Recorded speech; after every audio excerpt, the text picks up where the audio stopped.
to another episode of Worst Collection Ever. This is the show where we tell you about the worst comic book collection in existence, and it just happens to belong to us. I'm Jen. And I'm Sean. And here we are again. I know, we took a week off. Yeah, sorry about that. We just sort of ran out of weekend. It didn't work out for us. Yeah, because usually just for folks that are wondering, well, you don't really wonder, but if you did... Let's pretend you care. Let's pretend you did. Basically, me and Jen, on our weekends, we record our show, find a way to tape. So, it's kind of, we kind of just, sometimes we get busy. We had places to go and things to do and blinds to buy. And, we had a... What else were we doing, though? I don't know. I feel like it just, all of a sudden, we didn't have a weekend. And it was over. Weekend went away, so... Yeah. And wasn't there a pay-per-view? There was a pay-per-view. There was wrestling. I was recording another episodes of my other podcast, I Could Talk Kayfabe, that I do with Joe Tadaro, which you can now get on iTunes. Yep. So check that out. But so me and Jen just got kind of busy, and we were like, we're going to try to do it this day, and then we couldn't. And then we tried to do another day, and we couldn't. Actually, we were trying to do it, I think it was on Tuesday. Yeah. We were able to tape and just get it out, but... Our power went out. Our power went out. Until like 12:30 in the morning. For so much for that idea. No reason. And I think that was God's way of telling us that we are not to record a podcast this week. Nope, not going to happen. So unfortunately we had to forego it. But we do appreciate, you people listening, and hopefully you guys will continue to stick around and listen to the show. We didn't go anywhere. No, we try not to miss, but sometimes we do. Yeah, so life gets in the way. But exciting news. Oh. Tomorrow, and I'm so excited for this. Yeah. So we live in LA, as everybody knows, and there's this great indie theater. It's actually owned by Quentin Tarantino. It's the New Beverly. So if you're ever in LA and you want to see some old movies, some just fun shit, go to New Beverly because it's like $8 to see a movie. But they do they're called kiddie marathons, and where they show more quote kids movies. Yeah. Usually something I would stay away from, except tomorrow they're showing Batman Mask of the Phantasm. And I am so excited. I can't wait to see it on the big screen. They're doing a Saturday and Sunday showing, and yes, I can almost guarantee you that it's just going to be people our age. It's just going to be and a bunch of one losers. person with a kid. There's going to be a few kids there. It's just a bunch of assholes, but it's just a bunch of losers like us, just being childless people like us, just being like, "Oh my god, Batman." Yeah, that's exactly. Maybe they'll give away. Maybe they'll give away something. Because usually, sometimes when you go to the movies, they sometimes have little commemorative things. Yeah, maybe a poster. Well, when we saw Superman, we got programs or something. We saw the original Superman, and I think did we see Superman 3 there? We saw Superman 3 and 4 there. No, we missed Superman 4. Oh no, it was 2 and 3. 2 and 3. It was a double feature, 2 and 3. Yeah, which is weird because it's 2 and 3. I don't know why it wasn't 1, 2, and then 3 and 4, but whatever. Yeah. Yeah, it was 2 and 3. Yeah. So yeah, but no, because they're directed by the same guy. Yeah, that's right, Richard. That's Lester. why. Yeah, because these were. It was his month. That's right. They were doing a celebration of all his movies. That's why they showed those. That's right. Yeah, and so that's how we got some little to-dos with that. Yeah. So that was neat. Yeah, but fun. we're gonna go. Yeah, but we're gonna go there tomorrow. I can't wait. It'll be a good time. Not that it's gonna matter because by the time this drops, that'll be past. But I'm so excited because, it was a theatrical release in the beginning. Yeah. And of course, I didn't see it in the theater when it came out. I was 12, maybe. I think 12 or 13. So I didn't get a chance to see it on the big screen because my parents weren't going to take me. But I love it. I mean, I own one of those really shitty DVD copies. When DVDs were just a cardboard box. Yeah. The super cheap ones. Yeah. Yeah, I have one of those. And I've literally moved it from apartment to apartment for at least over a decade. Yeah. I love it. It's one of my favorites. So I can't wait to see it on the big screen. Yeah. So we're gonna do. It's the gold standard, obviously. It really is. It's, in my opinion, it's the best Batman movie ever made. Oh, really? Yes. It's a good story. It's got heart. It's, of course, the animated series is the gold standard in general, but this is Batman struggling with his decision and who he is and what he wants to do and what choices he's made that makes him different. It's a really good movie. So I would recommend everybody watching it, even if you don't get to see it on the big screen. Yeah. So I'm looking forward to that, and we did go out and buy some more comics. You did. Well, we went out. We also went to House of Secrets last weekend. Oh shit! Yeah, we did. Yeah, we went to House of Secrets in Burbank. We picked up a few books. I actually picked up a really neat book about shitty superheroes. Yeah. That's Yeah, basically I the can't wait conceit to of read it. that. Yeah, it's a little small little like bathroom book. I guess that's what you would call them. Just like a little tiny Yeah, it's a little little book. novelty book. It's a little novelty book, but it's nice to have. So I'm gonna look forward to that, and then I took a little There's like Dr. Hormone in there. Dr. You're like, Hormone. who the fuck is Dr. Hormone? Yeah, it's a lot of books. A lot of books like stuff that when you get to the Golden Age stuff, like stuff that you'll probably never be. It's like never be able to find. Oh, we'll never find that. Like Atlas Comics level kind of shit, which when we were at House of Secrets, I did find You found more. something else. I found a few more, Atlas books. Yeah, you bought something. I didn't buy any Atlas stuff. Oh, I thought you bought one. I picked one up, but I didn't buy it because I just was like, Okay. Because sometimes when I want to buy a comic, I just want to buy something that I might want to read. Yeah, fair enough. So so I bought. I forgot what I got, but I got a G.I. Joe Special Missions, which maybe we'll do. I got a giant Lois Lane You did without a cover. without a cover, and actually, because I was buying other stuff, he threw it in for free because I think he felt bad for me. Yeah, That I was buying I a would feel Lois bad, Lane too. that literally the cover was just fell off in my hand. But I mean, with the rest, as long as the rest of it's there, it doesn't matter. No, well, they had all these like Superman and Superboys and Jimmy Olsen's and Lois Lane's, and none of them had covers, and they were all from the 60s. And I was like, God damn it. If they weren't $1, if they were 50 cents, I would have bought them. Yeah. I would have bought every single one of them, but I wasn't going to spend $1 on something that doesn't have a cover. So, Yeah, you got standards. yeah. But yeah, I would have absolutely 100% bought every single one. But we also, and then I took a little trip to. But I found some good stuff, and I think we're gonna have some fun with it. This just came off. Well, where did I get this? Where did I buy this? Where did we buy this from? Was this from Nuclear? Yeah, either that or the Bug. No, this might have come from the Nuclear one. Yeah. Yeah, I think it was. So we'll get right into our book because there's actually 2 stories in this book, and we'll do both of them. This book we're doing this week is Strange. No, I bought this Pulp Fiction.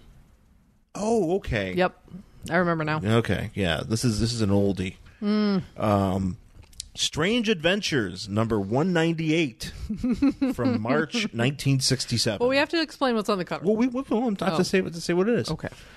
Strange Adventures, number 198 from March 1967. On the cover, it says, "Another startling adventure of Immortal Man, the hero who lived and died 100 times." And Immortal Man, as far as... Inaccurate. What? We'll talk about it when we get there, yeah, but no, I say that's inaccurate. What, the Immortal Man moniker or what he looks like? The idea that he's called Immortal Man, but the Yeah. way he looks on this cover, he looks like a half moon. Yeah, he's doing he's bent backwards, kind of like in a moon shape. No wonder he dies all the time. Yeah, because he's got a has no dumpy bones. spine. He has no bones. He has no bones, and he just collapses under I the have weight no of bones. gravity. Yeah, it's he literally is almost folded in half. So he's flying. I think he's flying. I think he can fly. He can do literally everything. We'll get to he this. really does. He has a lot of powers, but he is also wearing just regular clothes. He's just like got a green button down, tucked in some brown pants. He's just like your stereotypical 1960s dad. Yeah, he's got like a high and tight haircut. Mm-hmm. He's got, nice dress shoes on.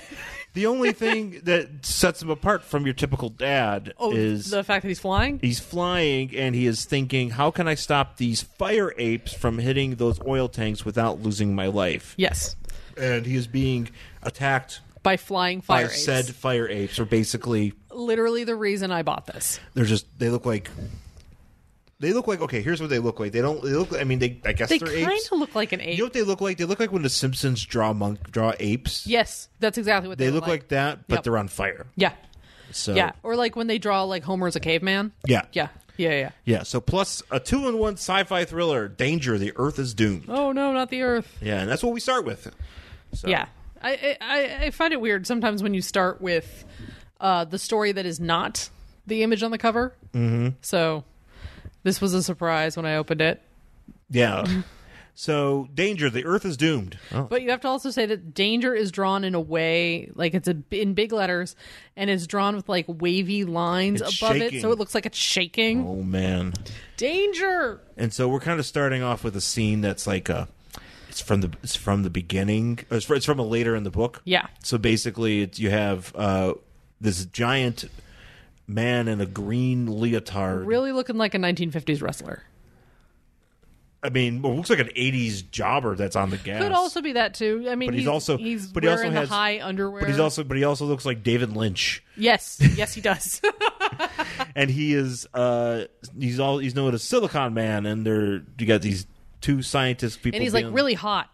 Yeah, he's silicon. super hot. Apparently, he's silicon, so he's constantly boiling. Yeah, he whatever reaction is going on in his body is very hot. And he's in some sort of computer room, and he's blowing the wires in the computer because he's so hot. And apparently, they needed, They're like, it's too hot. You're near and they really needed this computer to save the his world. computer because the computer was going to tell them how to save the world from the black cloud of doom. Oh no, not the black cloud of doom. We'll get to that. So we go back. Yes, and we go. Is this it's just like a science. It's a science college lab thing. It's like a campus, and it has all the little buildings have little signs on them. It says like biochemistry. I think that's funny that they actually have signs on them. I know on the top. Why? It's just very They're not named anything. Asymmetrical. Yeah, it's just like the anthropology building of anthropology. Yeah. And so basically, we get a lot of. There's a lot. I think maybe you could breeze over this a little bit better than I can. So there's a lot of jibber jabbing. Let's just be honest. So there's a dude, and he's wearing a plaid jacket, and he's like, "I am a smart science man. Hi, assistant with torpedo breasts." Because look at it, she does. She's very misshapen in this drawing. Well, it's the 50s. Well, they were pointy back then. You used to wear those bras. So he's like, "Hey, there's something really weird going on with this star, because it's getting bright, getting dim, getting bright, getting dim, right? It's not a giant structure." Stars be weird and well, there is a star that is doing that, and people are like, "What is it? Is it an alien structure?" Because it does it on. I hope it is. It's not. I forget what they said it was. They think it's like some sort of like weird, whatever the rotation, blah blah. Anyway, I'm not an astronomer. So he's like, I don't know, something's going on. He's like, but I think this is a message from outer space. Mm-hmm. I'm just gonna say it is. And you know what? If I do this, it spells letters. Not only that, English. So he's like, oh man, perfect English. And he's like, oh man, this is great. It's going to take dozens of years to make up a message. Now, I would like to say that there's a better way to send messages, but apparently some alien culture has been blinking its star at us for hundreds of years in order to send us a message. It's blinking its space asshole at us. Yeah, so he's like, well, I'm going to go figure out what this says. I got to use the big computer, but of course there's only one computer. Was it late 60s? So, and they're using it right now for Match.com. Yes, and or whatever it was back in the. Did you ever hear that story about how there's like this guy in Boston who used like this giant computer to like basically figure out how to match people via computer? And like you had to mail stuff in. It was like the very primitive Match.com. That's funny. Yeah. No. And now they're using it. Well, that's what they were doing here to save the world. Well, actually, this guy was growing a man in his lab. This was like the Rocky Horror Picture Show. He was just like, I'm going to make a man. Because these buildings, like there's a blinking star crisis in one, and then there's another building that's just building, that's growing a man. Growing a man. It's the Rocky Horror Picture Show. This is how it began. This is before Dr. Frankfurter ran off to his creepy house. So he's like, what is this? I think I created this single-celled organism made of silicon. I'm amazing. Also, I'm creating a plot line that will exist in the X-Files in 30 years. So, did you see that thing I put on your Twitter? No, I haven't looked at it yet, but I saw that it's the X-Files and the Golden Girls thing. It's the X-Files opening over the Golden Girls theme. That's amazing. And it matches up perfectly. I can't wait to see it. It's going to be my favorite thing. I'm so excited. So they're like, oh man, look what we made. And it's a silicon-based life form. Obviously, we here are carbon-based. This is cool. And then so he this other scientist with terrible eyebrows goes to look in his little microscope, He's sweaty as fuck. and he's really sweaty, I guess. Is that Ted Arcidi as Yes, scientist? this is Ted Arcidi, the scientist. Ted Arcidi in The Fighter And I'm as Dr. Science. I'm not sure if this is a tear or if like he has a mole on his eye. Like, what is happening? No, he's just Why got a is that growth. there? He's got a growth underneath his eye. But he like looks through this magnifying glass, and that little, it kind of looked like a Starro before. Now it is a man, a David Lynch man. I'm growing He grew David Lynch. Drew David Lynch Drew David Lynch. in a beaker.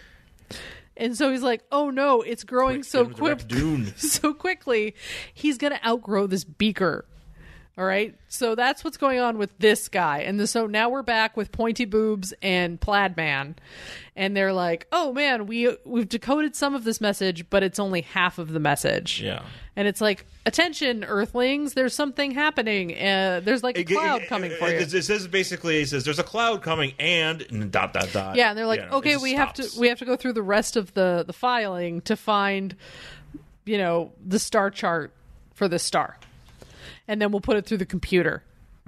And so then we go back to the lab where David Lynch has become gigantic, and now he is wearing clothing. And he is super smart, and he's evolving very quickly. So he learns English and reads books.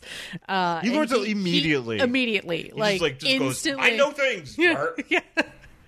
And he's like, "Oh, by the way, I eat plastic." What's he eating? He eats a test tube. I don't know if it's plastic or glass. Oh, okay. He's like, hence. Oh no, plastic. He eats plastic, and this guy goes. The guy who made him Quick, goes, get me a "It's poison to us." Quick, get me a Tonka trunk sandwich. And so, of course, when It reminds me of that Eddie Murphy bit. I think it's from Raw, when he's like talking about how his dad used to. I think something about his. I'm probably gonna fuck it up. His father used to work at the toy company, and he used to bring home toys, and they used to eat them, and for some reason they had to eat the toys because that was how they had to live. I just remember, and that's what this guy is doing. Yeah. He was it's Charlie Murphy. yeah. Charlie Murphy meets David Lynch. Yeah, becomes Dr. Frankfurter, from Rocky Horror. So he's like, delicious silicone plastic test tube. Oh, by the way, whenever my digestion works, I like literally light things on fire with the heat coming off of my body. Super hot. And then he's like, "Oh, don't worry about it. I'll just cool myself down because that's a power I If he's have." Silicon Man, how come it'd be great if he just showed up on the set of Silicon Valley and just ate everybody on the show? Like he just throws Kumail Nanjiani in his mouth. He's like, Kumail's not plastic. well, but he was like, but you're on the show. Silicon. I must be. He just starts eating the set, and they're like, we can't stop this. That'd be a good movie. That'd be a great movie. I'd watch it. And he's like, "Are you going to become a giant because you keep getting bigger?" He's like, "I don't know. Anyway, let's go outside so I can see the world." I want to learn, but I'm giant. So they go outside, and there's like a dude who looks like Clark Kent. This is actually the biography of The Big Show. Yes. So there's literally a guy who looks like Clark Kent, who has built a robot. It's like Dr. Ock. It's like Doc Ock. He built like the most stereotypical 1960s Oh robot. yeah, it has like four arms. Yeah, and it's painting. He's the painting. wall, but like in a really shitty way. There's just splotches of it. And I like he's like, I see, but what's that strange experiment that scientists are conducting with that queer machine? Granted, it's a weird looking machine. He's got wheels for feet. He does have wheels for feet. He's got weird. How does he not constantly falling over? He should be rolling away. He should just be on the ground, being like trying to paint while on his stomach. Like, Why was I programmed to feel pain? Why was I programmed to paint? And so it's like painting the wall, but it's doing a shit job. And eventually, is that painting really anything correctly? It's just big globs of yellow. He's doing a terrible job. And then obviously the robot gains sentience and he snaps. Immediately gains sentience. I don't know if he gains sentience, but he malfunctions. But I say he gains sentience. He just happens to malfunction while giant David Lynch is running towards him. This is where he's running towards him. This is where David Lynch got the inspiration for everything he's ever done. Oh, okay. This makes a lot of stuff make more sense. Is this coming up on the next season of Twin Peaks? Yes. Is this Untold Twin Peaks? Does this not make Twin Peaks make more sense? Yes. So the robot is like, fuck this, I don't want to paint, and he attacks the Clark Kent guy, and he's just like trying to kill him. And then Silicon Man's like, I will save you. Silicon Man starts, it looks like he's like, and it just like out of context, if you just cross out these speech bubbles, yeah, it just looks like it looks like the robot is mounting this man who's now on the ground. Well, because he was the Clark Kent guy, knocked his glasses off, so the guy's on all fours on the ground, and it looks like the robot's trying to mount him, and then the Silicon guy kind of looks like he's dancing with him. He is, yeah. And then there's that guy in the background just be like, ooh. Yeah.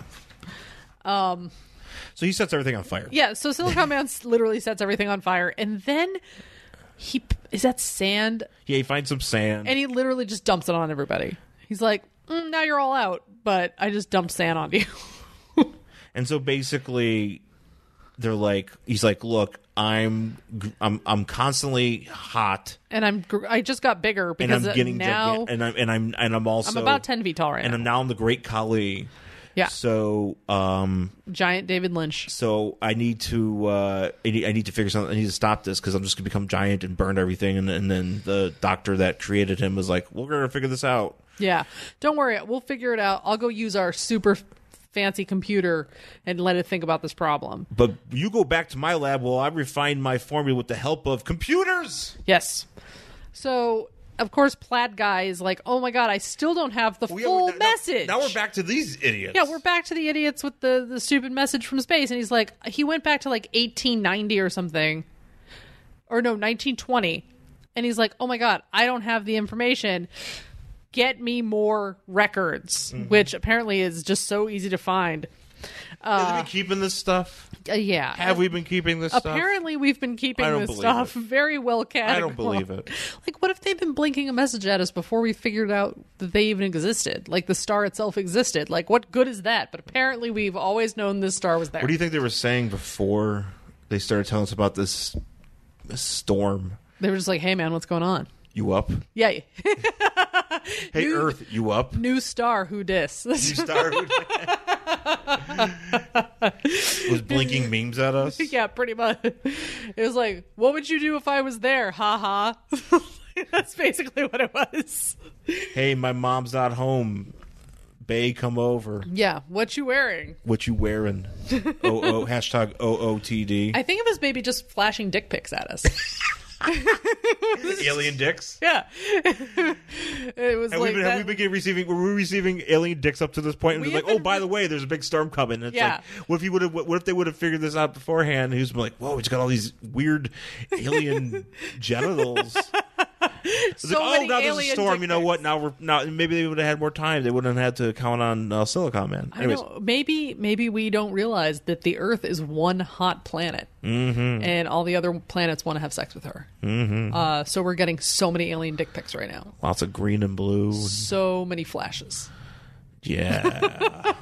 So they look through a telescope and they see the storm, which is just like a cotton ball, but it's like a black cotton ball, and it has lightning coming out of it, but like the most stereotypical looking lightning, and it's getting closer and closer, and it's like knocking over trees, and it's, causing tidal waves or whatever. And then we get back to these fucking idiots with Silicon Man. They're in the computer room, and a filing cabinet falls on, I don't know, Bob. I don't know what it is. Bob. No, his name's Harvey. There it is. He's like, Harvey Bullock. Yeah, he's like, I'm gonna die, gasp, can't breathe. And Silicon Man's like, I'll get it. But of course, every time he moves, he generates a lot of heat, which blows the computer. Which blows the computer and ruins the computers, and then they have to get the computer men in. Yeah. They have to call the Geek Squad. And by the time Plaid Guy and Torpedo Boobs come in, they're like, oh shit. How are the Geek Squad not did they not see the giant David Lynch in the background? Oh no, I think he's outside now. I think he left. How are people not noticing it? If it's on a campus, you think there's kids like outside in like the quad. This is a campus that they create, creepy robots with wheel feet. Like this is normal for them. I guess they're just like, oh, look, giant David Lynch running through the field there. I guess, like, and he's burning, and he must be a Tuesday. Must be a Tuesday. Oh, must be food trucks. Ooh, let's get oh, sweet, a mutant freak. That means the tostada truck is here. Mutant freak. Maybe he can get a tostada with us. Yeah. Man, I'd love tostada day.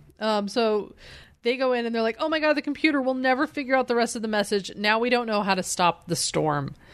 So they like walk away and they're like, groan, it's going to be too late. We're all going to die. Oh, that's but right. there's literally nothing we can do. That's right. This guy actually goes, Groan. he goes, and by the time the repairs are done and we find out how to save Earth, it will be too late. Parentheses. Groan. Yeah, they're like, oh, well, I guess we're just going to have to die now. R.I.P. world. R.I.P. world. But Silicon Man's like, I have super space vision, because sure you do. And I can see the thing coming for me. And luckily, I have evolved. He literally has space vision. It's called space vision. Calls it space it's called space vision, where apparently you can look and see space. So, good for you. So then he's like, oh, well, I'll just evolve into basically a gaseous cloud with a face, which that's weird. And then and leave. And just as that's happening, the other guy's like, wait, no, I made an antidote so you won't grow into a massive freak. And he's like, too late. He's like, fuck that. So he becomes like a cloud. Fuck the David Lynch out. But it really just, he looks like a boa. Like a feather boa. He turns into a red. Turns into boa. A red. He turns into one of Hulk Hogan's red boas. Yeah, he turns that's into exactly what happens. He turns into the Creeper's back hair. Yes, he does. Yeah, and he wraps himself around what looks like a giant piece of coal. He drags it away he becomes super hot and then kind of explodes it or kind of implodes it. Yeah, he just sort of like, I don't know, converts it into. And then for a some rock. reason, it all just the one remaining silicon dioxide molecule block just falls to the earth. It just happens to be where these people are. Yeah. Unfortunately, it doesn't. Thankfully, it just lands in an open field, not into somebody's house. Yeah. And then, so later on, when the computer is fixed, the plaid guy is like, "Oh man, it tells me how to save the world." Oh, and it's exactly what just happened. It says David Lynch will turn the gas and go into the air, and it'll be Tostada Tuesday. And then there's a little dick pic at the very bottom. also. Wang. Also, you up? Also, send nudes. Dear Earth, send nudes. Dear Earth, send nudes. Actually, that would have been great if that's what the story was called on the cover, just or whatever. Just says Dear Earth, send nudes. If it was written today, it would just call the story Dear Earth, send nudes, and then just have the same story. Yeah. And people just be like, why is it? What? Doesn't make any sense. Yeah. None of this makes sense. This is What do you think a nude Earth looks like? This is that one without people? Ooh. Or are we... Sexy Earth. Maybe. Or will that be after we completely wreck the environment? There's no more plants on it. There's no water. There's no nothing. It's just it looks like Mars. All the water went into space. Yeah, it's all Mars. Maybe Mars is naked. Maybe that's the issue. Oh. Mars is nude. Put some pants on Mars. What the hell, Mars? The hell, Mars? Keep mooning us. Oh, the moon is naked too. Let's put some pants on the moon. Better not say that too loud. I'm afraid Trump will hear this. Oh, he'll believe it. And he'll believe it and be like, we need to put pants on the moon. The biggest pair of pants. Guys, it's not right to have planets naked. They're only a 4. If I want naked planets, they gotta be a 10. I saw there's this big spot on the moon. I think it's the asshole. All those craters. The moon sent me a dick pic. I threw it with some pants on the moon. Here NASA, take these giant pants and fly them up to the moon. Someone go build pants on the moon. Oh, well. Be like, sure, why not? I'm into that. Oh, I'm sorry. These? We'll take a break. We'll take a break in a second here, but I just want to say real quick. So, Strange But True has a little micro story. This is micro fiction, babe. Yeah, it's like early flash fiction. Early flash fiction. Because none of these are true. There's no way that these are true real stories. Quick, so we have two little stories. Fate forces a landing. Basically, some kid who was 15 got amnesia.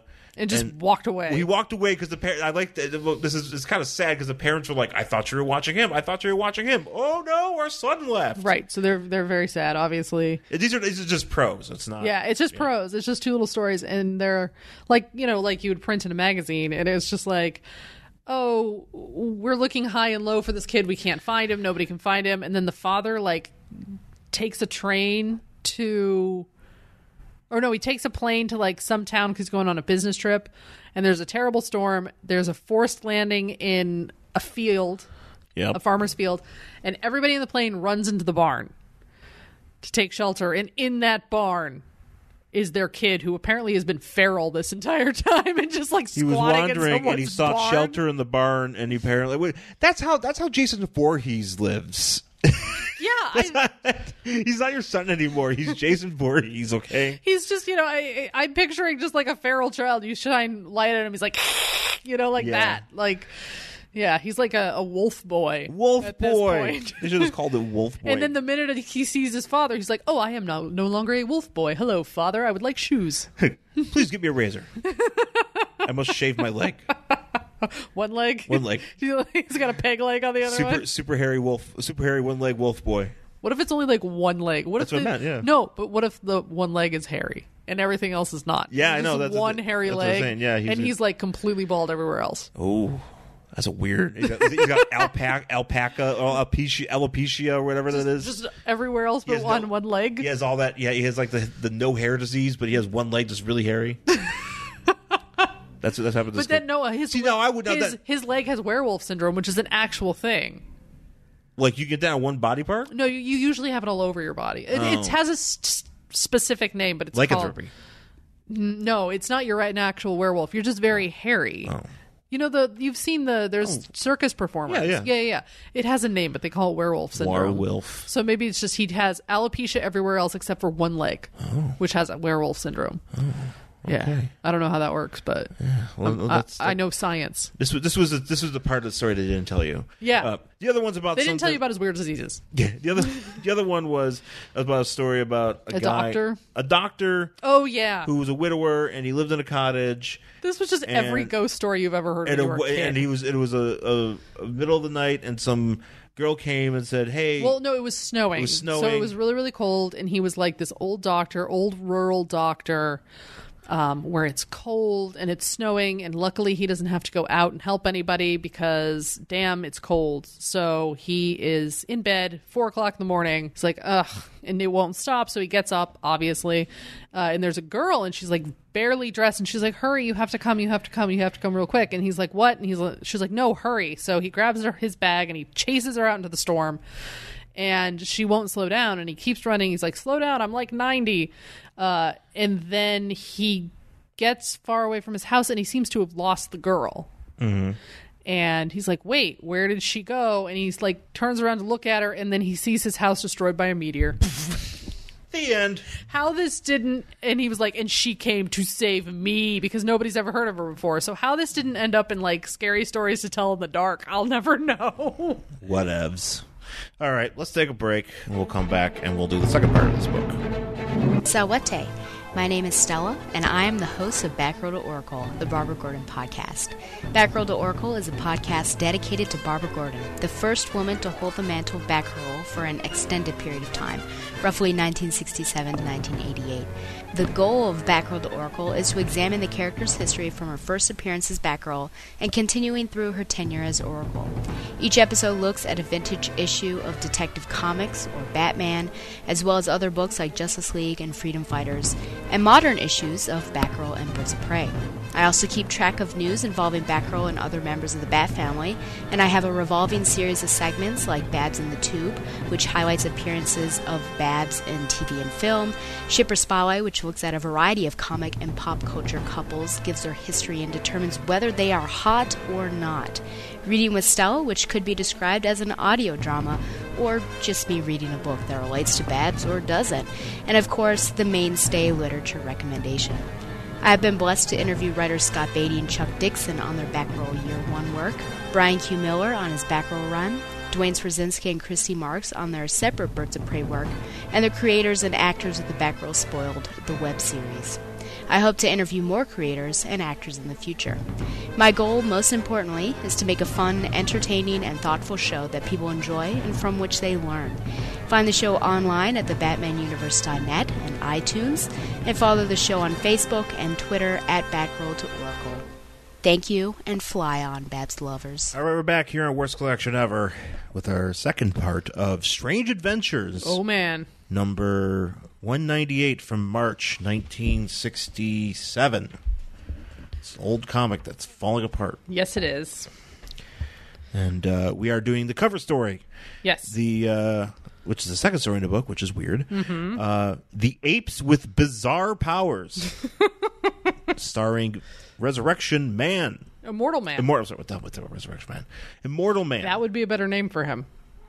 Resurrection Man was a DC hero. Was he? Yeah, that was a book for like a long time and stuff. When? Like in the 90s? Oh, well. What did he do? He died. Came back? Yeah. You mean like this guy? Yeah. All right. So maybe it's the same guy. This is a DC book. They just gave him a new name.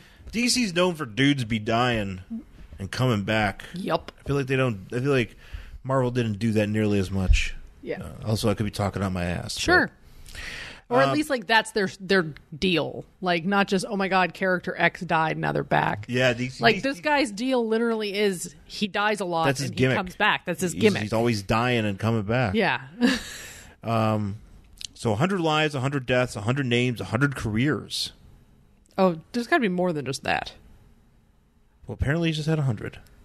And he's had 100 careers. So, I mean, he's constantly had work. Yeah, but like new work. New work. Like, Did he automatically know his social security number? We'll talk about it when we get to how it kind of explains it a little bit more. But like, I don't understand how he seems to like be not born. He just appears like fully formed with like an identity and skills and stuff, and just continues. But he remembers all of his old past lives. Yeah. But he doesn't look the same. No. He looks different every single time, but he doesn't have like he's not born as a baby. He's just like, and all of a sudden a full grown man appears. And it's the same guy, and he's like, oh, I guess I'm a teacher now. Yeah. And he just is a teacher, and he has a job? How does that even happen? I don't understand. Yeah, it's very good. It doesn't make any sense. It's very frustrating. And this was just weird because Fire ape. the Apes with Bizarre Powers, which Yes. we're starting again with the situation, a scene from later in the story where Homer Simpson. Covered in hair. which now he's not on fire. He's werewolf Homer. He's werewolf Homer. Yeah, but this ape is not on fire. This ape is vibrating. He's a vibratory ape, Vibratory ape. which apparently is a thing in this comic book. But he's a giant Shake ape. flying ape. So like think like King Kong size that flies, and he just vibrates. Yeah. And it vibrates enough to like knock down power lines. Yeah, he's wreaking havoc. And what's his face? The Immortal Man. Immortal Man, who, by the way, is wearing his costume. His costume, costume officially is basically His normal clothes. his normal clothes, but with like Half a ski mask on his face. half a ski mask. So he basically looks like Matt. He looks like Matt he's Murdock from Daredevil. kind of. He also looks like he's wearing a bucket on his head, but like a half bucket because it just goes to his nose, and then the bottom half of his face is completely uncovered. Yeah. So that's his mask, and he's like, if I hit this giant tuning fork, which apparently I have, at the right frequency, it'll fight the ape. We start with this woman who Helen Phelps. who apparently is in love with this man. And she has figured out through his various deaths that she has been a witness to that he is the Immortal Man. She has seen him die twice. Once as Jungle Man. Jungle Man. When him and a donkey fell off a cliff. He was saving a... Yeah. She was saved by him, so she met him. I don't know. I mean, I don't know how they met. And there's not even like a thing, the little like box saying it's like, hey, why don't you refer to this issue? No, I think this is just like, and we're going to talk about his adventures. Because he was like, there was a monster that he like guided over the cliff's edge, but it looks like he's riding a donkey, and the donkey just said "fuck it" and jumped off the side of the cliff. Actually, it looked to me, it looks like a bowl, but it's green, so it looks like the Green Lantern made it, and it was like, fuck it, I'm gonna kill this I give guy. up. It's just like, goodbye, cruel world, and then it just died. And then he died 3 times before he met her, because he died here as Jungle Man. And she's seen it every time. Yeah. Then he died. How old is this woman? That's what I mean. He can't have only 100 lives if she is like, it's only been like 6 months in her life. 'Cause she looks super young. Yeah. You know, she looks like in her 30s. So she's been like the watching same... this dude die for like 10 years. Right. And she's like young enough. At least like. Yes. That's what I mean. So it's like, obviously, he has to have had more than 100 lives.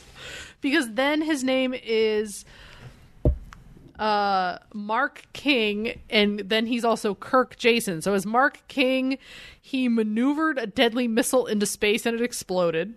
How did that end up happening? I don't know. He was just like, dude, going out for a walk. He's like, what's this It's thing? like, oh my god, the communist missile. I'll take it. I like to think that he was just like going for a walk. And he was like, I'm going to sit down on this nice bench. And it was a missile and it took off. He's like, well, I better get this into space. Yeah, he's like, oh no. And then it exploded. And this woman just happened to be able to see it. Yeah. And then... Because she was like, hey, I got your lunch. Oh no, you're in space. And then there's another monster when he's Kirk Jason... And he drags it underground with sticks of dynamite, like, tied to it or something. I don't know. But it doesn't... jerk. It doesn't look like a monster. It just looks like... I assume it's... It looks like a blob. It's a blob. sort. It's literally a blob. I'm assuming it's kind of a goat thing. This might be horns. He hates things with horns. But then this is like a tail. I don't know. It's like crosshatchy nonsense is what it is. I think they probably fucked up and they were just like, put crosshatches on it. Doesn't matter. So then she's like reading the paper and she's like, I know that this guy is the same guy. He's the man I'm in love with. What's his new identity? Because I know he's going to come back. She's just accepts it. Mm-hmm. Also smarter than Lois Lane to put fucking 3 different dudes who look different together. I know, she's really smart. And Lois Lane could just be like, oh my god. This is the smartest woman in the DC universe. It's true. I mean, when you take off your glasses, babe, I don't know who you are. Oh my god, where did Sean go? Oh, thank god you're back. There was a really weird man here. It would be funny if you just called the cops. Actually, it would be funny, but it would be funny. Help. Help, there's a man in my house, and he took his I don't know who this is, and I put my glasses on. Well, my husband was here, but then he took off his glasses, and then I don't know where he went. And then there's this weird dude who's wearing his clothes. That would have been a good sketch for you to write at some point. I should have. I wrote like a weird Batman sketch once. You did, yes. I can't remember. I wasn't Batman. I can't remember what I called Quail it. Man. Quail Man. That's right. It was Quail Man. And it was ridiculous. Or no, it was not Quail Man. It wasn't Quail Man. It was shit. Oh, shit. I'm forgetting what it was. I don't remember, but it wasn't. It was Mongoose Man. Sure, and it was like a stand-in, and like Catwoman showed up, but she was a different person. She was Dog Woman. Oh, that's right. Mm-hmm. Yeah. Yeah. Oh, and Squab was Robin. Wait, that was Batman, so it would be something. I don't remember what I called him. Possum Man? No, I forget what I called it had to be him. something that's similar to a bat, but it's not. Yeah, I don't remember what it was. But it doesn't matter. Anyway, it was a dumb sketch. So she's like looking This is through a dumb comic. She's looking for the newspaper and she happens to see some guy who's a paleontologist and she's like, that must be him. That's him. Him. There's a pattern from Jungle Man to Kirk Jason to missile flyer to blob wrangler. Yeah. To paleontologist. And I can just tell they're all different jobs too. I don't understand how she put it together.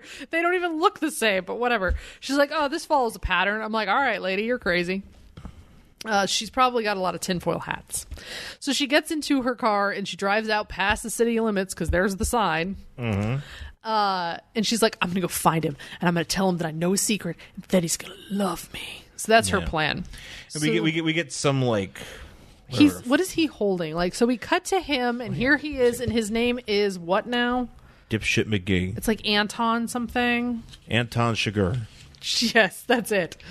Anton Carver. Anton Carver. And he's holding he has like an amulet. But it kind of looks like that a lets him keep living. Yeah, but it's an amulet that lets him keep doing stuff. You'd think he'd get rid of that. And he keeps living and he keeps being able to die. In horrible ways, too.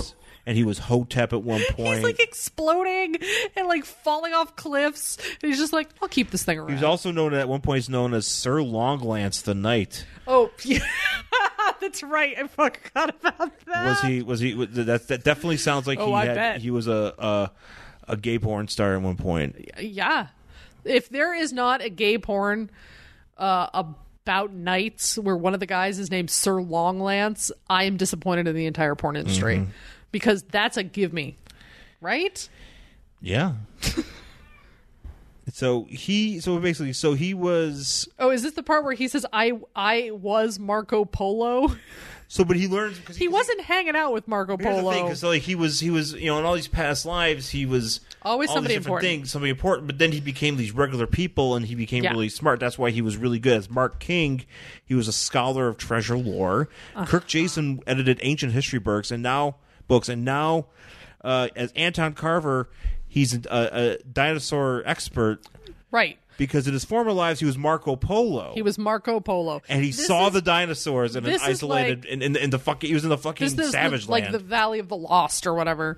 But this is like whenever anybody tells you that they like remember their past lives, how they were always like a princess or like a king or a knight. Like nobody was ever like, oh man, I remember my past life. I lived during the plague times and I died when I was 8. Like no one ever remembers that fucking past life. You're always like, I was Marie Antoinette. You're like, okay. Yeah. I was Christopher Columbus. Sure you were. Yeah. I was Cleopatra. I bet you anything I was like a scullery maid who like probably got run over by a horse. Yeah, and then he like the dinosaur. Nothing on that? What? You didn't even hear me? No, I did, but at the same time I'm still confused. I'm sorry. I'm sorry. You're right. You're right to laugh at me because I'm just confused by this. I'm even more confused by this book now because the story. Because it doesn't make any stupid any sense. Why am I trying to figure this out? Why are you trying? Because it doesn't. First off, his power makes no sense. His name is not what he is. He is not immortal. Because if he were immortal, he would not die. He is Resurrection Man or Reincarnation Man. Like that should be Breakfast Man. Reincarnation Man because he's coming back as different people. Yeah. Because he does die a whole shit ton, and he just keeps coming back. So he's not immortal. But then apparently he's Marco Polo, and he found a valley where there's still dinosaurs. Yes. Savage Land, Land of the Lost, all that fun stuff, and he's like, oh no, an earthquake is going to allow them to escape and like kill all the people. So I have to seal it up with he has vision. It's got a name. No, he uses his blast beam from his eyes. That's it. Yeah, he's got some sort of vision. To kill the dinosaurs. Because he can fly and he has like laser vision-y things. Basically, he has all Superman's powers. He can literally do anything. Yeah, except he dies really easily. You would think a guy with that many powers wouldn't die that easily. He's paper mache man. I can do anything but live.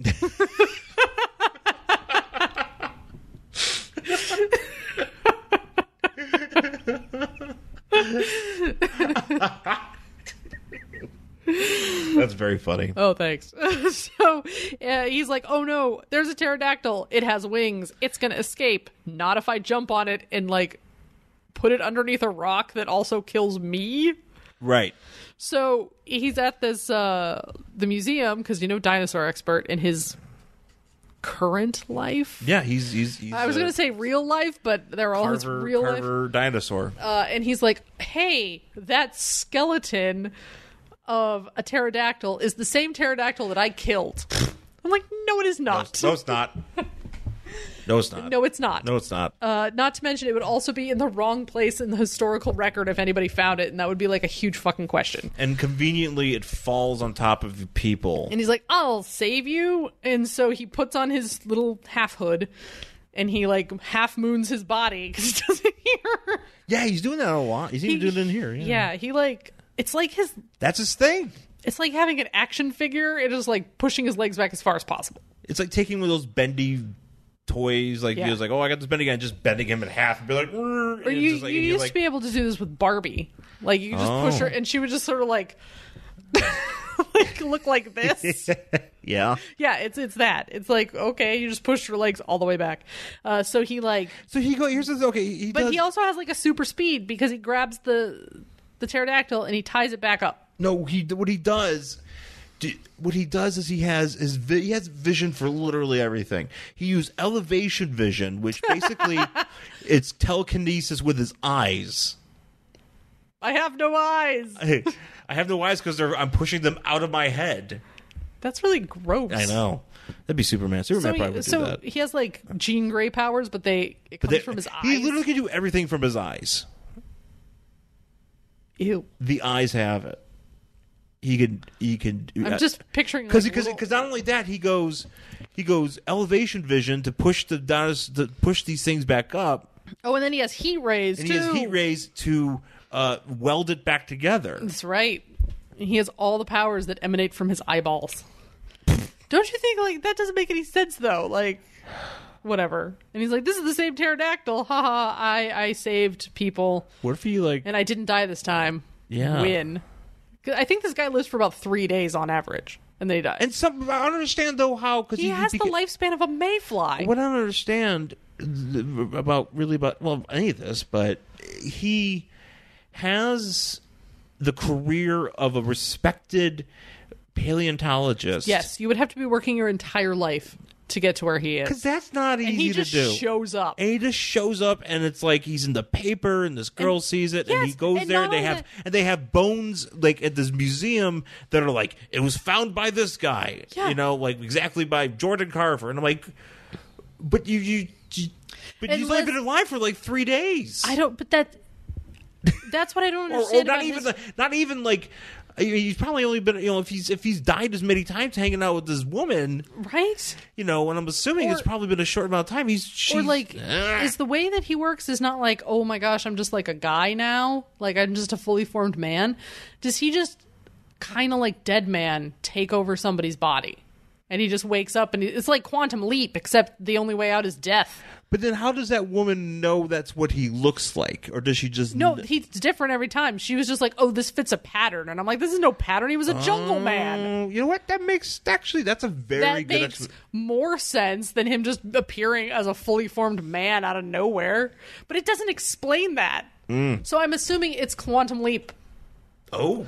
Only way out is death. There's no leaping. Where's... Only dying. Where's Dean Stockwell?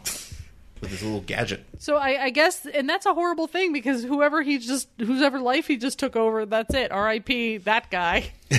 But at least for that time you're alive, you have everything. You can do everything from your eyes. Yeah, but it's not the same guy. Your entire conscience has been taken over by Immortal Man. So you are gone. Somebody else is just walking around in your body. But those people maybe know him. Maybe he can help do things with his eyes. No, but if you're like, hey, can you help me move? It's like, yeah, I'll do it with my eyes. But it doesn't seem like any of these guys are like... I mean, these guys are all like in their 30s. You would have seen one of them that he just ganked his life would have some sort of family. Nope. They have no parents, nothing. It's just like, I hope you don't mind, but we're going to die in about 72 hours. Yeah. Hope you were done with your body. Do. So she drives up to this college. Back, yeah. And she's like... and then there's a report on the radio of some mysterious man saving somebody from a pterodactyl, and she's like, "That's more proof that it's him. There's more proof that it's this guy." I think this is all in this woman's head. Mm-hmm. This guy's just a regular dude. She's just imagining all this. She's a crazy person. Mm-hmm. This is actually an X-Files. Yes. So she goes to the talk. You know what? This could actually be. This could be a good romance novel. Or wait, oh shit, you know what? I just realized this is like that time traveler's wife, or whatever that isn't that movie. That one where Eric Bana keeps coming back. I've never watched it because I found out what the premise was and I was like, gross. That is disgusting. No. That's just that would be like, okay, you right now, 36-year-old man, just walk in and be like, hi, 5-year-old Jen, you want to hang out because we're going to be married one day? Nope. Isn't that fucking creepy? That'd be weird. That's so gross. It's weird. So she goes to a party. I'm assuming it's his book signing or whatever. This guy's looking in... Is he looking... There's a guy behind him who's looking either at a picture of himself or into a mirror. He's looking in a mirror. That's Ulysses Grant. Oh, is he alive? Yeah. Might as well be. He's also an immortal man. Mm-hmm. They're all around. And he's like, I look like I should be on a $50 bill. Yeah. And he's looking at it. Yeah, he's just looking in a mirror. He's just this poor guy's at a party just alone I'm by a himself. Civil War hero. He's just looking at himself, admiring his beard. Maybe he doesn't want to feel so alone, so he's making conversation with his mirror. That would be me. Like, literally, if the smartphone had never been invented, that would just be me at a party. I'd be like, hi, mirror. Before smartphones, we had to talk to mirrors. You kids don't know what the hell. You don't know the struggle was real. Struggle was so real, you guys. You couldn't be, like, it was really hard to be an introvert. So he meets up with this chick, and he's like, oh, I know her. She's my bae from before. And does she know who I am? And he's like, send nudes. And they're just thinking and having horny thoughts. She's gonna send him nudes. She's gonna send him eternal nudes. Yeah. And he's like, oh, I hope to see you again. And she's like, I know it's you. So then she goes, because she's like, that's it. I'm gonna check into a hotel room because she is going to get this dude. Yeah, she's gonna bang him because she knows. So she's driving to a hotel, and then she sees now. She's completely okay with this because she's like, oh my gosh, it's a vibratory ape. Like, what? Like, there's an ape flying in the sky, and it's it's vibrating a car so hard that a man is running away from it, literally yelling, "Yah!" Yah! I want to believe that's Greg Proops. Yah! And he's just running away. Help! That nightmare's creature flew down from the sky. Yah! That was a very good Greg Proops. I'm very impressed. And so she's like, oh my gosh, it's a vibratory ape. Oh no. And then what's his face has his eyes again. He has crystal ball vision. I told you he can literally do everything with his eyes. Crystal ball. That doesn't even make sense. Nope. Crystal balls are supposed to like tell you the future, not what's happening right now. That's just a TV. TV vision. TV vision. He has cable vision. I can see what's on. I have Vine vision. It only works for 6 seconds at a time. Those vibratory apes just doing things on a loop. Just vibratory apes doing knocking things off tables like a cat. Knocking things up or whatever it is you fucking do is like little fucking lame ass sketches for 6 seconds. And he's like, oh man, getting book deals and shit. Yeah. So he's like, I'll put my mask on and I'll go take care of this. And then, so we go to where she is, because apparently she's like, oh man, he's going to show up. But she's like, she was in her car, and now she's like... Is she by a bridge? I don't know. Is she on a bridge? She just got out of her car and just looked at the bridge. Yeah, and she's like leaning on something, and I can't really tell what it is. Yeah, it looks like a bridge. Like she's looking down or something. Yeah, and the vibratory ape's going to kill it. She's on a bridge, see? Oh, okay. And she's watching ape fight this dude, and now he's using... Oh, it has a name. Air vision. Yeah, what's it called over here? Ooh, what's he got here? Something from his eyes. Sound... He has vibrating eye beams. It all comes from his eyes. This guy's got some serious problems. You should see an ophthalmologist. I was going to say, I'm surprised he's not wearing like the thickest of Coke bottle glasses because his eyes are always doing something weird. He should be wearing Cyclops' eye thing. I know, you got to protect those eyes. That's some good real estate, man. Yeah. That's prime real estate. Seriously. You got to be like... You need like Lloyd's of Legend to like insure those things. eyes. He's going to be like, have you ever seen, there's like a I don't know if it's a documentary, but it's like a little interview with someone who's like the most famous hand model. Mm-hmm. Have you seen this woman? I think I've heard of it. And she literally does not even, she won't touch anything. And she walks with her hands like this, like up by her face, but with like the backs facing out so she doesn't touch anything.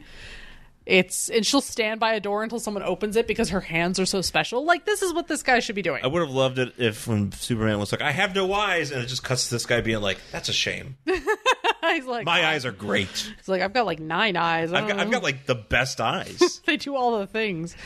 What if they did all the things but see? So what if he was like blind, but his eyes did all these things? But then would like defeat the purpose. Yeah. Yeah. I don't know, but vibrating vision doesn't... I don't know. It doesn't vibrating vision. It doesn't make sense. But anyway, so Ape goes away, and she's like, I knew it was him. So he goes to back his office? He goes back to his dorm. No, he lives in a dorm, apparently. And she's just there. She's just there. And he's like... what are you doing here? And she's like, I brought you nudes. And she just takes off all her clothes. I brought you nudes and this, since you live in a dorm, I also brought you this John Belushi Animal House poster. Here's a bunch of ramen. You can make it in the microwave. A bunch of nudes and ramen. You can cook them with your heat eyes. Yeah. Oh baby, let's cook some ramen with my heat eyes. And look at these nudes. Yeah, here's just me nude. So she here's me nude from all the years. Here's me when I was Marco Polo nude. It's just him with different hats, but like naked. Here's me with an eye patch. He's got like a whole scrapbook full of him naked. He's like, this is the only thing that remains from my old lives. Here's what I got from a blinking star. This is the time I was Silicon David Lynch. But like, so she's like, I brought you the low-tech nude, which is just her naked. And she's like, by the way, I know that like you're a mortal man. And he's like, I don't know what you're talking about. And she's like, don't lie to me. So she starts crying and and he's like, here, dry your tears with this. And he like pulls out his mask. Well, here's the thing.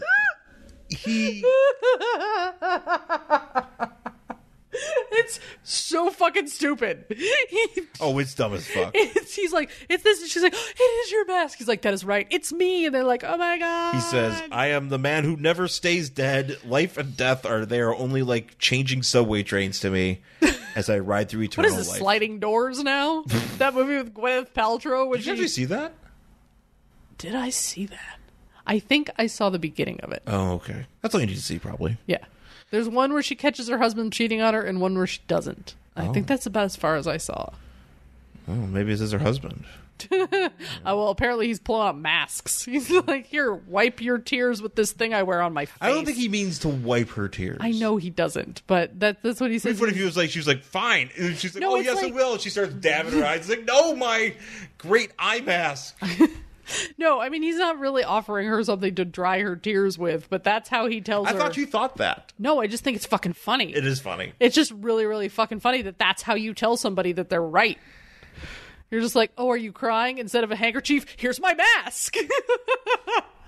I'm going to get a mask and look for somebody who's crying. And it's going to be like, oh man, it's a minion. Like, you just hand it to somebody, like, here, use this to dry your tears. Is that how you get little kids to stop crying? It's yes. Like, he's like, you hand them a minion mask. If they're crying, you just go, candy, and you just throw it. No, you go, oh my gosh, here, wipe your tears with this. And then you, like, whip out one of those, like, plastic minion masks, and then they cut their face with it. No. They're like, it hurts. Oh, why? Oh. I was thinking one of those like 1980s masks that you couldn't see out of.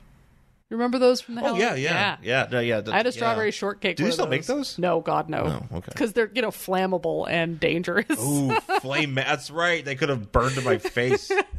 I had a strawberry shortcake one, and I look at those pictures and I'm like, how did I see? Oh, I didn't. That's you didn't. You had your mom taking you places, and you just breathed heavy into it, and you went. Yeah. It was my dad taking us trick or treating. It was sweaty, and your nose got sweaty. Here's a shock for you. My mom doesn't like Halloween. My mom doesn't like anything, especially holidays. Yeah. So my dad would take us trick-or-treating, and my mom would stay home and complain about the fact that there were trick-or-treaters. How dare they celebrate a pagan holiday? No, she had no problem with that. It was the fact that they would, like, come up to the door and want her to give them more than one piece of candy, and she would get all pissy. Greedy kids. So my dad used to take us around so we didn't have to hear it. Take one. Or oh yeah, my mom is not the one who gives you the bowl and lets you like reach in. She's the one who picks out a piece of candy and puts it in your bag. I'm surprised your mom didn't give out rocks. I'm actually surprised that we didn't give out rocks either. I'm surprised my mom didn't just say, fuck it, we're turning off the light and pretending we're not home. Yeah. Yeah, I'm surprised that never happened. But so anyways, so he proposes to her. Yeah, he's like, oh, hey, by the way, you figured it out. You want to marry me? And she's like, yay! So they're hanging out. He's got a ring for some reason. Apparently he carries this thing around. Well, he was Marco Polo. He probably has that. He was just like, I carry around this engagement ring just in case you figure out which guy I am. And somehow it gets moved from dude to dude. I don't know how. And it didn't, like, get exploded on the rocket. So the next day they're like, let's go for a nice walk or drive. So they go for a drive, and then all of a sudden, one of those vibratory apes show up again. Where are these apes coming from? Well, we'll find out. Oh, that's right. We do figure it out. And he's like, oh my god, I gotta go stop the ape. I thought it was just a mystery. Anyways. So he puts his mask on, and he goes, vibrates the ape, and he, uses the pitchfork, and he vibrates it again, and the ape goes away. He uses a molecular mold array from his eyes. Yep. To mold it. Because apparently he's also... He Green Lantern rings something No, with his eyes. He's Firestorm. Oh, yeah, yeah. That's Firestorm business coming from his eyeballs. Yeah. And so he, does that, and he... And I have a question. So he's trying to use... why is it that he's using a tuning fork to... Because he tries it with his eyes, and the ape is too big. Oh, so big he doesn't have enough power. So that's why he's like, oh, I got to make a bigger pitchfork. And I see. So he hits it. I'm surprised he didn't hit it with his eyes, but he hit it with a hammer, and it goes bong, and it scares the ape away from the power lines, and the ape goes away. So man, that was fun. Let's have a picnic.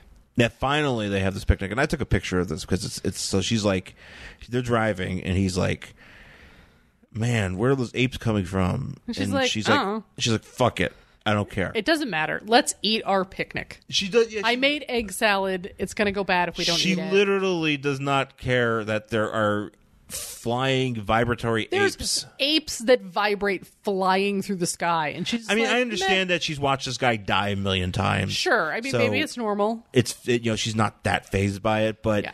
I mean, she should know that this guy's trying. I know she's not. No. Good. No. So they are having a picnic, and they see what looks like two meteors coming to Earth. They're all flamey, and he's like, oh man, they're coming to Earth. They're going to hit the farmhouse. And he's like, that's not meteors. Those are fire apes. 'Cause sure. So one of them lights the farmhouse on fire. And then he's like, well, I don't have to put my mask on since we're in the middle of nowhere. And does it's me? And it's me. So I'm just going to go fly after these apes. So does he use rain vision? No, for once, though, he does not. Because there's a barn on fire. Wait. Isn't rain vision just crying? Isn't that just what that is? I like that I called it rain vision instead of crying. Because you think... The next time I'm crying, I'm going to be like, oh, rain vision. That would be a great Jen name. is an idiot. Film at 11. But I was thinking that too. I was like, well, okay, are these because he's making condensation radiations, which those two things shouldn't go. No, they shouldn't. But he makes it from his hands this time. He doesn't use his eyes. That condensation? Anything? Okay, radiation is heat. Yeah. Condensation is water. I mean, maybe if it but anything with radiation, radiation makes me think of acid rain. So he's like, I'll drop this acid rain on this house. I would have liked it better if he just cried on the thing. You would just watch The Notebook or something, or The Time Traveler's Wife or whatever it is. Rain eyes. Or he listens to some emo. He watches Steel Magnolias. He's got a little DVD player, and he's watching that in the sky. And he watches that scene where they're at the grave. You know which one scene I'm talking about? I haven't seen the movie in a long time. What's it, Sally Fields? Is that who it is in that movie? And she's like, it's my daughter. I should have had more time. And everybody's crying. And Dolly Parton's there. Yeah, Dolly Parton's in that movie, too. She sure is, yeah. My daughter. Yeah. Yeah, I remember that movie. Sad. Yeah. I'm going to cry. I'm going to have rain vision. So he saves the barn, but the fire apes are going towards the city. And then we get the picture that's used on the cover where he's doing moon body. He's doing moon body and trying to avoid the apes and trying to avoid them blowing things up. So then he does a flash move and he flies around them real quick. So he vacuum seals their fire or something, so they're not on fire anymore, and they just die. I don't know what happens. Well, he stuffs them out, basically. Does that kill them? I guess he so basically puts them in the vacuum and he stuffs them out, but then he realizes he looks. Oh yeah, does he use another type of vision? Well, he uses his warp long range vision. Yes, which shows a warp in the sky. So there's a hole open to an alien dimension, which is where all these weird apes are coming from. So he goes down to his girlfriend and he's like, hey, so I got to close this thing up with this rocket. So he goes to the college where apparently they're building weapons. It's probably the same college where they made the Silicon Man. 100% it is. Yeah, and so this is normal at this college. They're like, yeah, whatever. Like, you should have just threw David. You should have threw David Lynch there. It's like, well, that's David Lynch already sacrificed himself, so he's like, I got to do something else. Oh, could you make another David Lynch for me? Science. Please, science. Please, science. More David Lynch for me. I need more David Lynches. Can you make this one, but with like... Maybe not as big. Not as big. Just maybe a little bit. I'll give you my drawing. Make him have this hair. Bigger. But can you give him like Elvis hair? Like bigger than that, though. So he flies up and he's like, okay, there's the hole. Make him look like Johnny Bravo. Okay, there's the hole. I'm going to throw this at it. Oh no, there's a force field. Because he throws the rocket and it stops because I guess there's a force field, which doesn't make any goddamn sense. It does not, because force fields don't. I mean, if there's a force field, that means somebody intentionally put that hole there. You're just saying there's a rip in the space-time continuum, and a couple of apes have come through, or to another dimension. That's just an accident. Yeah, like there should not be a force field. He's like, and not only that, because he's like, oh, there's a force field. I can't throw this thing through it. I'll have to fly through it. I'm like, if you can't get the rocket through, you can't get your body through. No, you can't. That's not how that works. You can't. Your flying power. You just. You just bounce off and fly to Earth and explode. Unless he has like force field ending eye powers, which I'm surprised he doesn't use. But no, he just grabs onto the rocket. Force field nullifying vision. I'm surprised he didn't use his eyes. He should. No, he just grabs onto the rocket because apparently every single time he dies, his eyes fail him. Oh, yeah. So he grabs onto the rocket, somehow doesn't get knocked back by the force field, flies into the little cloud pocket. Now, apparently, though, we get some aliens talking, too. Did you see this here? Because they're like, hey, some dude in dad clothes is trying to ram us. Some guy with weird eyes. With his weird eyes, he says, fire off the Z-ray before that bomb gets through into our dimension. And just as they're coming through, he meets them. So that means that these aliens are aware that there's a hole in the dimension, and they're already getting ready to close it. Yeah. So they're going to send a bomb on their end. We're throwing a bomb on our end, and he's just in there because he has to die. So it's completely pointless. Just like in the last story where it was completely pointless to have that whole thing about that guy trying to figure out the star code because Silicon David Lynch fixed it anyway. I mean, yeah. I'm like, oh, so they're blowing this closed anyway. That would be like if you're trying to destroy a building and like you hire one demo company and another one shows up and goes, oh yeah, we're trying to do it too, and you both fucking blow it. Like, why? Let's try it together. Yeah. What if we put double the explosives? Teamwork. What if you put the ones that make it implode and I put the ones that make it explode? Then nothing would happen. Nothing would happen. Nothing would happen as the building just stays. Assume it would just come down anyway. What if they did cancel each other out? That'd be fucked up. Oh, that'd be weird. Yeah, you'd be like, so we blew charges, but meh. Yeah? All right, well, I guess you still got to pay me. I guess we still have this grain silo. So it explodes, and she's like, oh no, he's dead. Oh well, I'll just go find him again. He's having a thought. This is the fourth time he has died in front of her. This chick needs to find a new man. Yeah, or this guy needs to stop dying. She needs to go and find that computer to get around Match.com. Yeah. I think Silicon Man probably would have been good for her. Or at least the guy who made the weird robot. She could date him. Oh, yeah. She wants a weirdo. Like, you want to date a weird guy. She wants a science guy. She could find him. Yeah. He's probably still on the ground getting humped by that robot. He's probably like, oh, I'm so sad. I'm so sad. I got embarrassed by David Lynch. She's like, oh, that man. Yeah, maybe she'll go outside and he'll still be there. This all takes place on the same campus. Oh, it has to. It has to. It has to. So that's it. That's it. That's it for Strange Adventures number 198 from March 1967. I need to figure out what the hell's going on with Immortal Man. Yeah, I don't. Because it doesn't make sense. If he's not in your book, I'd be surprised. What book? The book about terrible superheroes. Oh, I don't know. I mean, he's not like Pheromone Man or Dr. Hormone. He's a bit more, he's a bit more classy. He's dumb, but he's classy. Dumb but classy. That could be our show. Oh wait, no. I think that dumb but classy is pretty much our show. Oh no, I don't think we're classy though. You don't think so? No, dumb and classless. Maybe that's what we should change it to. We're a lot more. We swear too much. I know, but so do but so does society. Sometimes you have to. Society is silently swearing. Yeah, Yeah. That's what we're doing. Yeah. So that's it for this week. And would you read the next issue? Oh yeah. You know what? I mean, I probably would if I found it. I'm not gonna. Strange Adventures had. It was the debut series for. Why am I blanking on his name? Dead Man.